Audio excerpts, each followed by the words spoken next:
Media వారి ద్వారా వస్తున్నటువంటి న్యాయ సలహాలు చూస్తున్నటువంటి ప్రేక్షకులందరికీ కూడా నా నమస్కారాలు తెలియజేస్తున్నాను. నా పేరు డాక్టర్ జీవీఎన్ఆర్ త్రిపుల వరప్రసాద్. నేను హైకోర్టు మరియు సుప్రీంకోర్టు నందు ప్రాక్టీస్ చేస్తున్నాను. ఇంతకుముందు ఎన్ఐ యాక్ట్లో కేసు వచ్చినప్పుడు కేసు తేలిన తర్వాత అమౌంట్ కానీ కాంపెన్సేషన్లు కానీ ఉండేది. కానీ ఈ మధ్య అమెండ్మెంట్లో ఏం జరిగిందంటే ఎన్ఐ యాక్ట్ కేసు ఫైల్ అవ్వగానే ముందు ఇమీడియట్గా ఒక 20%ని కోర్టులో జమ చేయాలి, డిపాజిట్ చేయాలి. ఆ అమౌంట్ని కంప్లైనెంట్కి కోర్టు వారు ఇచ్చేస్తారు.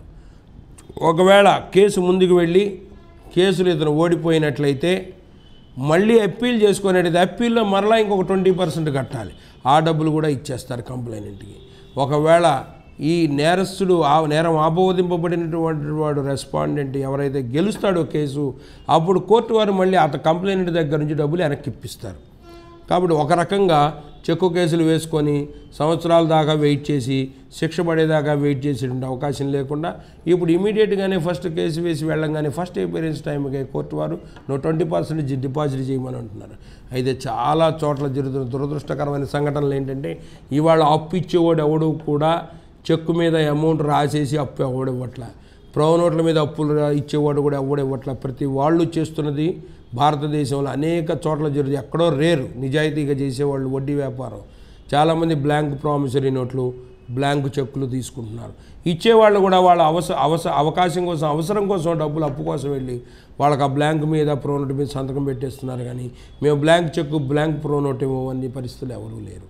అయితే ఆ వడ్డీలు కూడా విపరీతమైనటువంటి వడ్డీలు, 5 రూపాయలకు 6 రూపాయలకి 10 రూపాయలకు వడ్డీలు తీసుకుంటున్నారు. కోర్టు 24% పర్ యానం అనేది నిర్ణయిస్తుంది. 2 రూపీస్ ఇంట్రెస్ట్ వరకు కోర్టు కన్సిడర్ చేస్తుంది.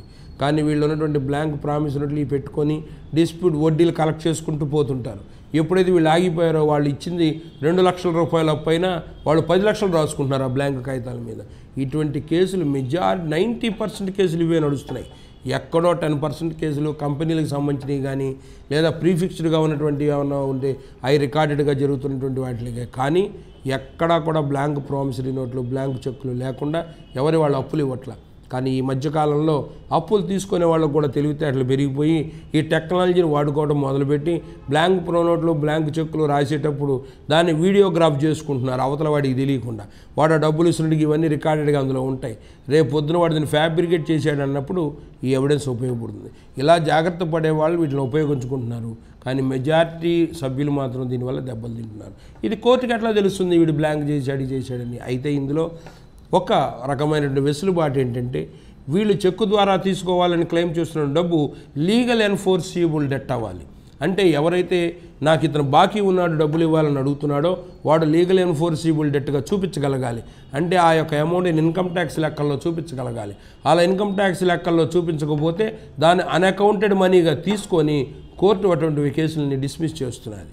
కాబట్టి చాలామంది అప్పులు ఇచ్చేవాళ్ళు కూడా కొన్ని పొరపాట్లు ఇన్కమ్ ట్యాక్స్లో చూపించుకోకుండా దెబ్బలు తింటూ ఉన్నారు.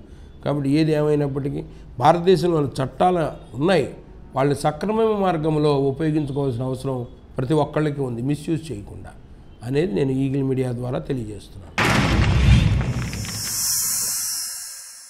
Like and subscribe Eagle Media Works.